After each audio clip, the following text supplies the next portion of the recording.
Hello and welcome to Downs Your Way. I'm Colin Speller and this is episode 9. I'm still trying to pin down Vince and Neil for their Back to the Start interviews, but I have them captive next weekend when we go to Darlington and Scotland, so hopefully I'll get half an hour with each of them at some point then. In the meantime, for this episode, we are going to try the first of a series looking at the musical tastes of our artists in the style of a popular Radio 4 programme. For copyright reasons, we can't use words like island and discs in our title. So rather than casting someone away, we're going to imagine that Rebecca, our guest today, has, rather topically, been quarantined in a cruise liner cabin without Wi-Fi. I'm going to ask her to list her favourite tracks, as well as her choice of book and luxury item. Again, for copyright reasons, we can't play the music, but by the time this goes out, we will have created a Spotify playlist of the chosen tracks, and I'll include a link to it in the podcast blurb. I hope this works. Do let us know what you think.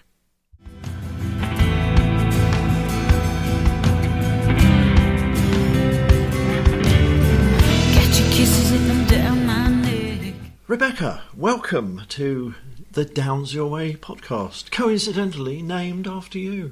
Wouldn't it be great if we had a little theme tune? Da-da-da-da, it's Downs Your Way. Da-da-da-da, it's Downs Your... I'm going to stop now. So, I'm not going to say anything. Critique of the songwriting. I can hear it now. Like, I can hear the little... Yeah. Anyway, let's continue. Critique of the songwriting skills is not my place to do it, is it? So I'll leave that up to Steve. So what do you think of this scenario then? I'm not sure what would be more unpalatable, really, the thought of a cruise liner or being quarantined as a result. It's not the coronavirus, is it, that's on it, you know? Well, I kind of had that in mind, although please don't write in if that, is sensitive. So anyway, a scenario where you haven't got all the trappings of the modern world, but you need something to comfort you and to amuse you. Right, so like in prison. Sorry, folks. Sorry, he's literally just glaring at me. Sorry, go on. So it's we're going to talk through the tracks, what you've chosen, why you've chosen them, what the background to it is, and so our listener can gain an insight into your musical tastes and maybe a little bit more into the background of your writing and your artistry, really. I suppose. Okay. So, let's kick off with number 1. What's your first choice? Okay, they're not really in any order. And the thing is, when you say, pick 10 tracks or whatever, it's really quite hard because obviously you're in different moods at different times. So, sometimes you'd be, I've tried to pick 10 tracks that are pretty much, say if I was in a rock mood, I wouldn't pick these tracks. But these tracks are all tracks that... You know those tracks that you can listen to without getting absolutely sick of? There's not that many of them. When you whittle it down to that, tracks that you wouldn't stab yourself after listening to 5 times, not that many. Anyway, so number 1 is one that I absolutely love. It wasn't written by Bonnie Raitt, I don't think, but it's by Bonnie Raitt and it's called Guilty, and I have sung this one. And it's just one of those songs that, again, I can hear over and over again, and I can sing over and over again, and I don't get bored of, and I just love the sentiment behind it. Which is? Well, basically, that you're guilty, blame me sort of thing, you're guilty of sort of loving and, caring and all the rest of it. But, and I think it sort of resonates with me, but I think it would resonate with everyone, really. When did you first hear that? Oh my gosh, maybe about sort of 10 years ago. Her version of it, because I love her voice. It's very relaxed. I'm kind of obsessed with vocals, as some people know. And her voice is a very sort of smoky, relaxed delivery. You wouldn't call her a belting singer or anything like that. I mean, it's a definite style that carries throughout all of her tracks, whereas some singers change their style throughout tracks.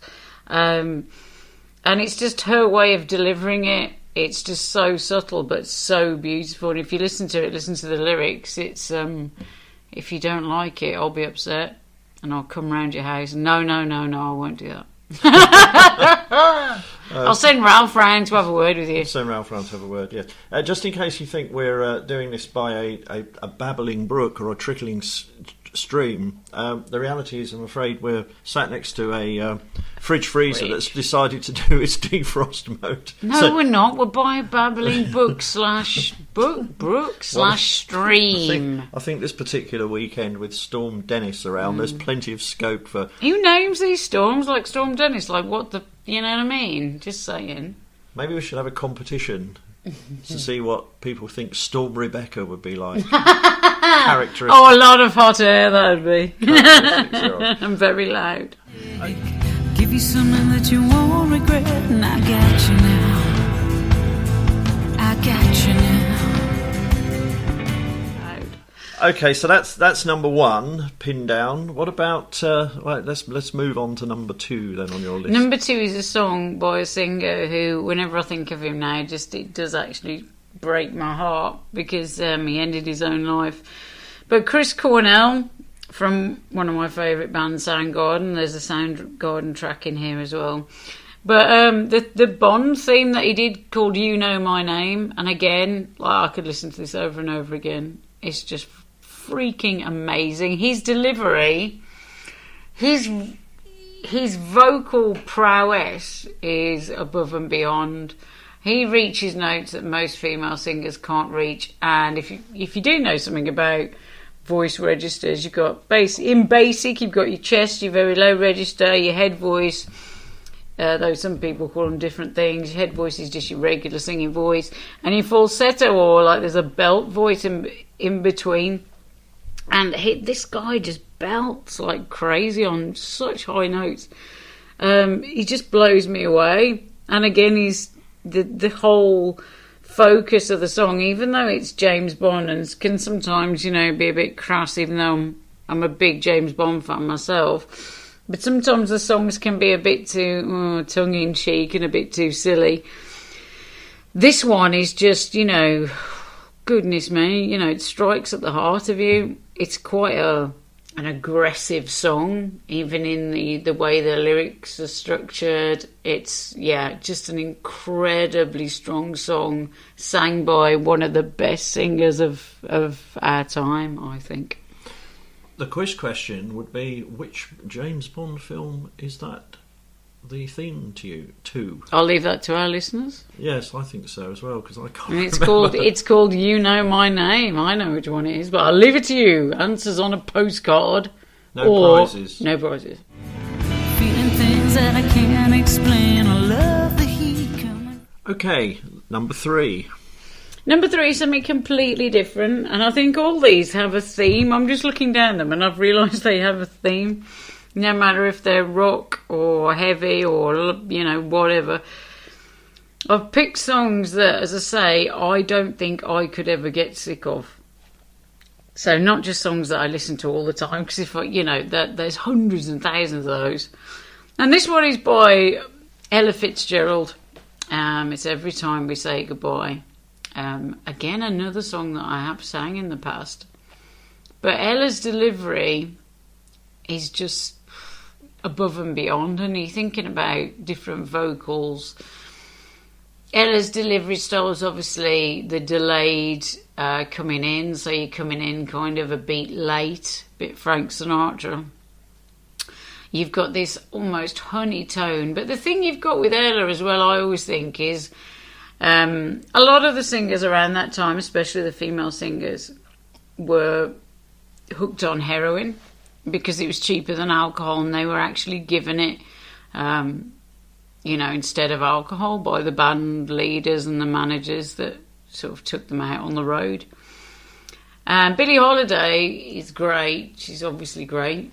And the sadness you can hear in Billie's voice, it sort of attacks you. The sadness is so at the forefront. But with Ella, what always strikes me about Ella is that you've got this kind of happy tone, but the sadness is there underneath if you look for it in some of the way that the words tail off and the general delivery. And obviously this is a sad song anyway. The other thing about Ella Fitzgerald is the fact that my mum and dad went to the same Ella Fitzgerald concert in Birmingham a month before they met. So it's kind of, Ella Fitzgerald always has a real sort of place in my heart, but also because I think she's the best female singer of all time. That was interesting, because I was just about to ask you whether these songs have a particular moment in your life as well as a resonance just because they're great songs. You've obviously picked that one up in relation to the Ella Fitzgerald number, but it would be interesting to see whether any of the others have a similar link to you.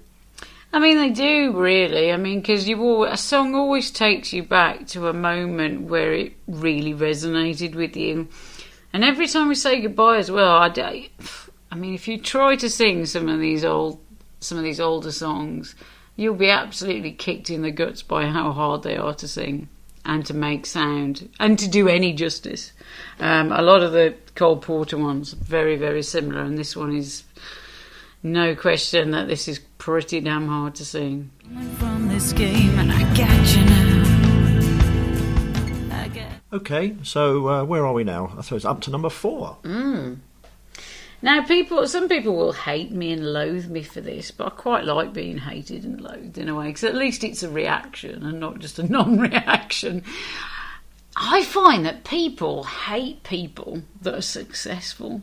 Somehow they just immediately dislike them because they're successful. And I think this guy's a character that has been sort of subject to that. And I can see why. He can be a little bit annoying in his interviews, and he dates models and all the rest of it. I'm sure that can be annoying, and he's, not that hard to look at. John Mayer and Slow Dancing in a Burning Room. And Slow Dancing in a Burning Room is such a brilliantly written song. And I think we've all been there, where you're still hanging on to a relationship and you know it's going down in flames, and you know it is, but you're still there going through the motions. You're still there doing this bizarre slow dance of life around each other, while in effect the relationship is just burning around you. And that can be, subtly, or it can be completely in flames, where it's quite violent and not, and it's no good. And this song just is one of the saddest songs I've ever heard because of that. Because it's not really something that many people write songs about.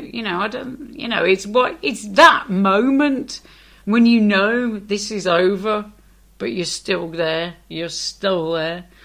And again, I think I love the sound of his voice. So, I don't care if he dates models and Katy Perry and he's really handsome and probably shouldn't sing the blues because, all of these things. But it's just a great song, so there you go. Well, you argue your case extremely well. I'm sure our listeners will be desperate to know further and better particulars of the resonance of this, but we'll move on. You're coming with me. And so to number 5. To number 5, okay. Well, this is a real classic rock song. You can't really get more classic rock than this, I don't think. A band called Nazareth. And a song called Love Hurt. And yes, again, I've attempted to sing this in the past. My God, I don't know whether I did it justice, I'm going to be totally honest. I probably could do it now, a few years later, having sort of pushed my vocals a bit further. But again, I think, I'm sort of looking at these thinking it's all about love, innit? But really, at the end of the day, isn't it really what it's about?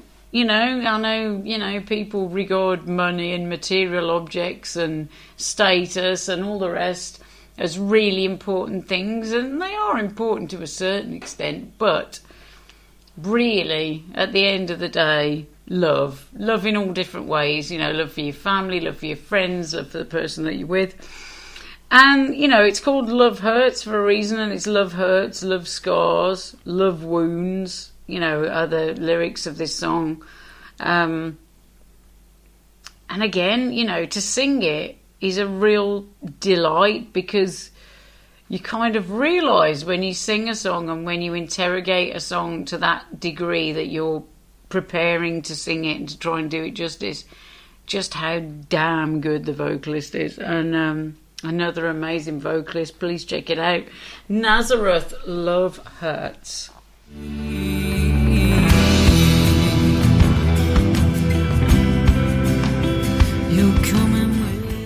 Okay, to number 6. Number 6, okay. Well, this particular woman needs no introduction, really. Joni Mitchell. Again, one of those songwriters that, you know, if you don't know of her songs, you're missing out. This is A Case of You, and the version in particular is one of her older versions, because I just love the way her voice has changed over the years. I know she's a heavy smoker, but it has definitely come across in her voice, and I'm not advocating smoking, I don't smoke myself, but her voice at this stage in her life has dropped has dropped an octave, definitely, and has got this gorgeous smoky tone of it. But again, this song makes me cry. There's not many songs that make me cry, but this song actually makes me cry. Because it describes perfectly that feeling when sometimes I think love is overwhelming. When you love someone so much, you feel like, you know, you can never get enough of them, and almost you can't put it into words. You can't tell them. It's kind of an overwhelming double experience in a way, and I think this song completely sums it up. And I just adore Joni Mitchell anyway. Who doesn't? Again, I can hear the audience desperate for further background. Oh, there's a litany of relationship disasters, I'm sure. Yes, well, let's not go. Let's not go there. Let's move on from Joni Mitchell to the next one.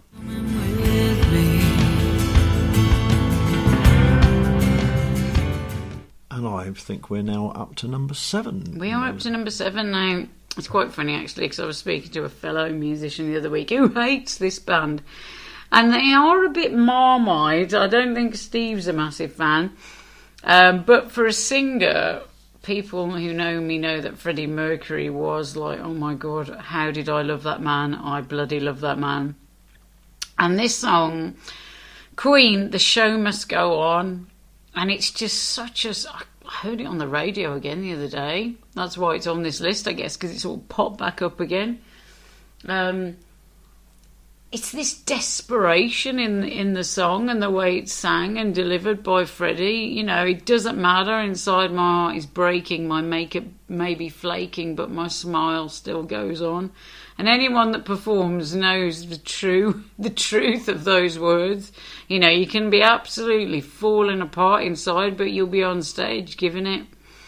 And there is a sort of desperation in that. And as a performer, I think, you know, I completely align with that sentiment, you know. And obviously it's Freddie Mercury and I bloody love him. What did you make of the movie? Have you seen the movie? I loved it. I loved the movie. Obviously, some of the facts were kind of moved around a bit. The dates were moved around, but that's fine. I mean, I've basically watched every documentary on Freddie Mercury and Queen that there is to watch because of Freddie, because, like, I loved him. That's it. But you thought the movie... I thought it was a good representation, yeah. And I thought he did really well. I mean, I thought the whole thing was really, really great. I was a bit sort of like, you know, sitting there, my hands in my, you know, chewing my nails, thinking, I hope this isn't going to be appalling, because some of them are, but it was really, really good.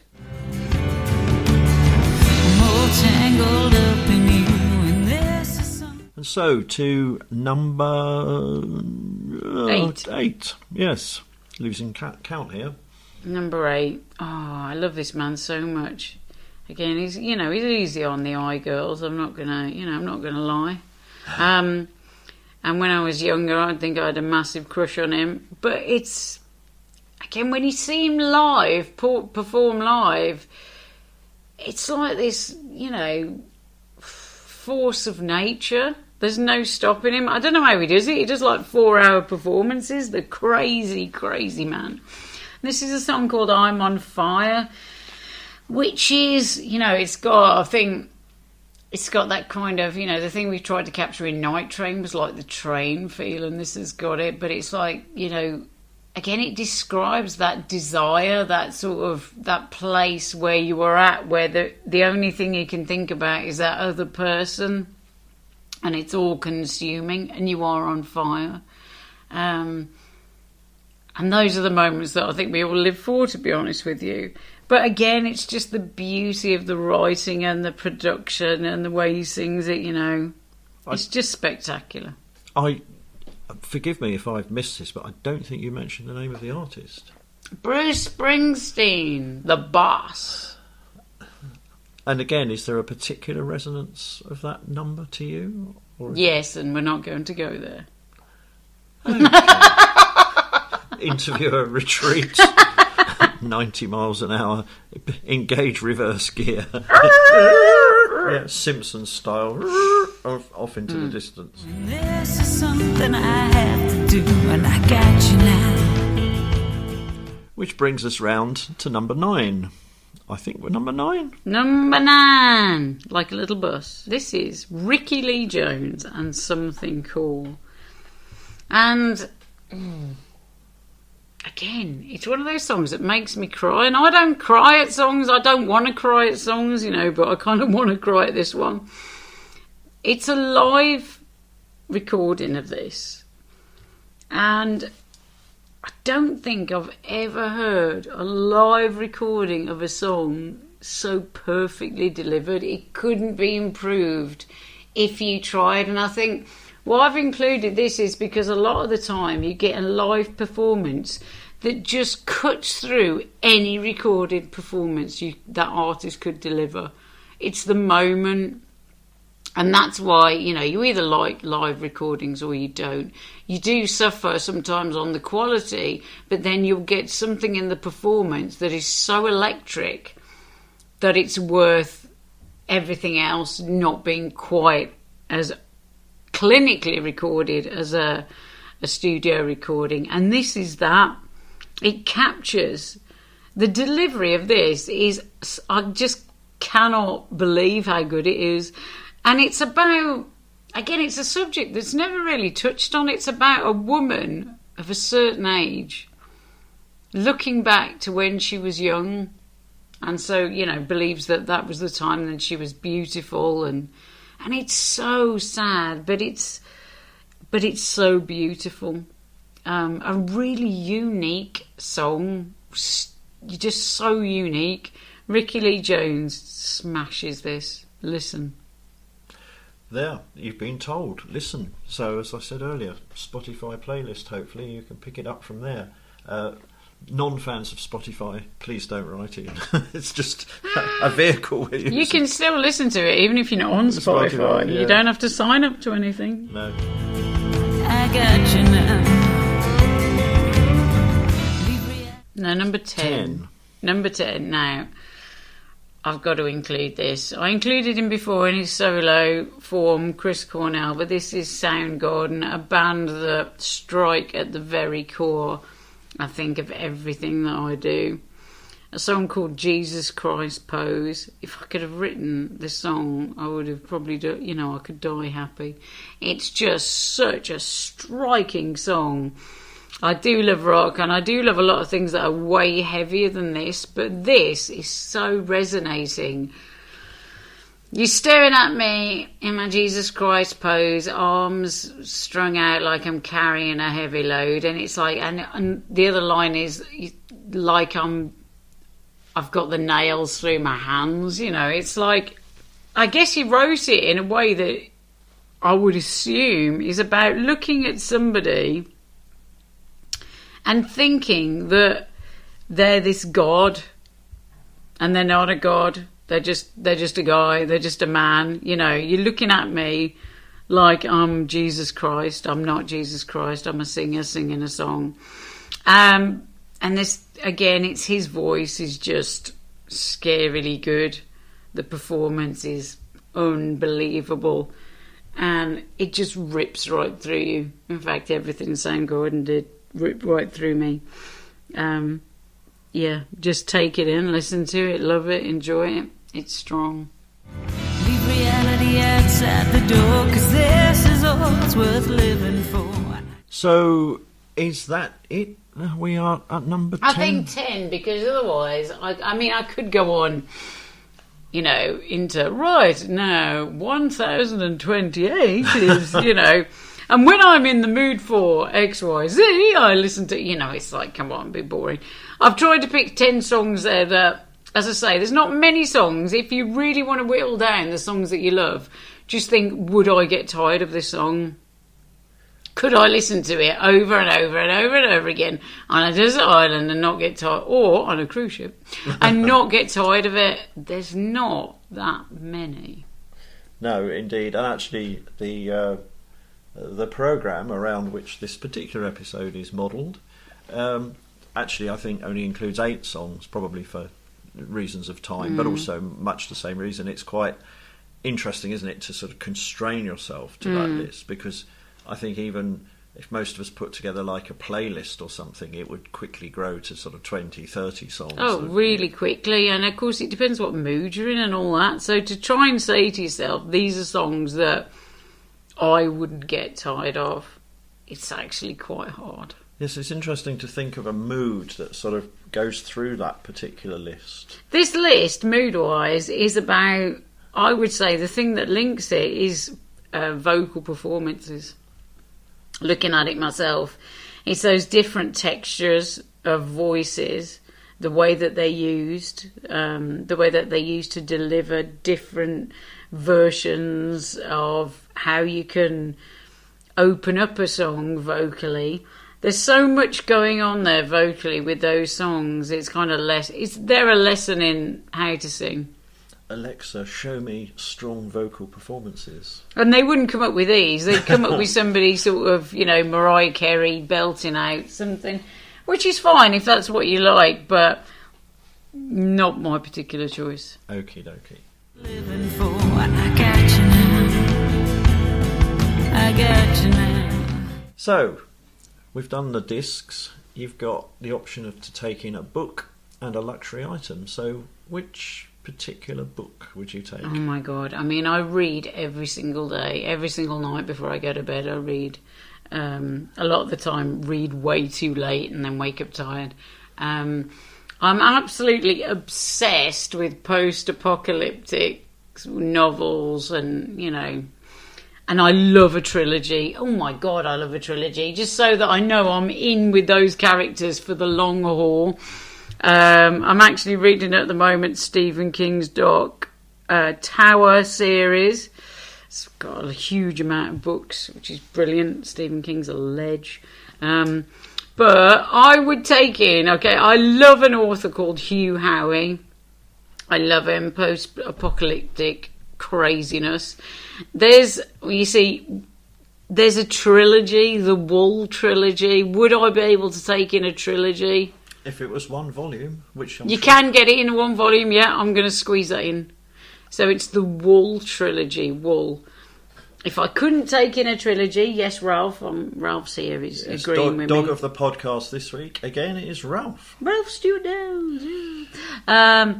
would be another book by him called Sand, but really Wool. Okay, so just a quick synopsis of the Wool.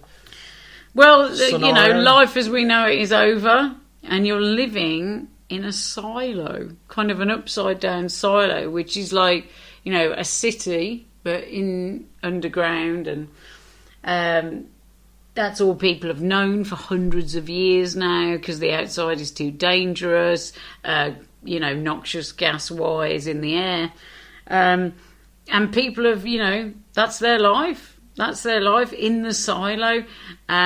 People don't travel up and down the silo, because you can imagine how many floors are there to hold a city of people. There's no lift. They go up and down the stairs. So if you're, in the mids, as they say, you pretty much stay there, because otherwise you've got to go up loads and loads and loads of stairs. So there's different levels of society in different levels of the silo. Amazing. I should confess that you persuaded me to read this particular trilogy, and I did, and it is absolutely splendid. It grips you, it takes you in. Yeah, of course, like most of these post-apocalyptic scenarios, you can pick a few holes in one or two of the premises, but it's a great series, and well worth. It's great. I'm making my way through every post-apocalyptic drama there is, every novel there is. I've got lists and lists of ones that I've read, but that one was kind of like the first, and it really struck a chord. There's many that would say that you're preparing yourself for the times we're in, but let's not go there. Let's not go there, people. And you're coming with me. So, we turn to the luxury item. Oh my God. You know what? I think this is so hard, because when you think of a luxury item, you could just be a bit silly and say hair straighteners or something, but you haven't got any electricity. I mean, obviously my luxury item would probably be Ralph, but I really can't take Ralph. We're talking about inanimate objects. Because then I thought, what about my guitar? But then what happens when the strings break? Like, with your one luxury item, can you take spare strings? This is getting too complicated. You know what I mean? I didn't study the rules that closely. Yeah, well, you I should suppose you could. done. I suppose conceptually you could take your guitar. Yes, guitar. I'm going to say guitar. Then it's either guitar or Pepsi Max, one or the other. Yeah, and I think Pepsi Max warm is no good, so I'm going to stick with the guitar. Yeah, I think you'd find the guitar better. A source of enlightenment. Yes, you'd be able to capture your grief at staring at the wall of a humming cabin. In the cruise ship. See, I'm envisaging a desert island, not a cruise ship, but we can't say that, can we? No, we can't say that for copyright reasons. Maybe prison again, I don't know. Yeah. Okay, well... You've got happy days. Post-apocalyptic scenarios, prison, crying at songs. This has been a cheerful and inspiring episode. Cheerful and inspiring podcast. Recorded on this day of Storm Dennis, when it's been as dark. I want to know names these bloody storms, because that is such a crap name. And what about people called Dennis? They're going to get really upset about it. Yeah, but they'll be gone. I mean, they've got years of this to come, haven't they? So they've got to work their way. Most of us will eventually have a storm named after us at the rate they're going. So I look forward to Storm Ralph. Storm Ralph. That he'd be smelly, Storm Ralph. Growly. Growly and farty. The wind would be barking. Yes. Oh, poor Ralph. I love you, boo-boo. I'll take you anywhere you need to go. Okay, so Rebecca, thank you so much for that. That's been enlightening from my point of view. I hope the listeners feel the same. No doubt you'll get some comment and feedback. And if anybody's got any comments or suggestions about these casts... Keep them to yourself. Keep them to yourself. I'm only joking! No, send them in. Cause, send them in, we want to hear it. Yeah. We've got more of these to do, so, ideas welcome, very much so. So, as usual, there is a merchandise discount code on this podcast, and we will give it the code guitar, I think. Okay, yeah, let's after go with your that. luxury item. So if you're on the shop and you wish to avail yourself of a 10% discount of all the items you buy, just type the word guitar in capitals in at the appropriate point in the checkout process where it asks you for a discount code, and you will receive 10%. And if you have any problems with that, please email us and we'll help you sort it out. Thank you very much for listening. Again, as we've said before, we welcome all feedback. Please write in and tell us what you think and what you'd like to hear. And in the meantime, I wish you a good couple of weeks. We'll be back in a couple of weeks' time, hopefully with an interview with Vince and or Neil, depending on... Chenzo. Well, being able to pin them down and having a decent environment without sort of a band or two warming up in the background. But that's my intention for the next couple anyway. So, Rebecca, again, thank you very much. No problem. Thanks, guys, for listening. And goodbye. Bye.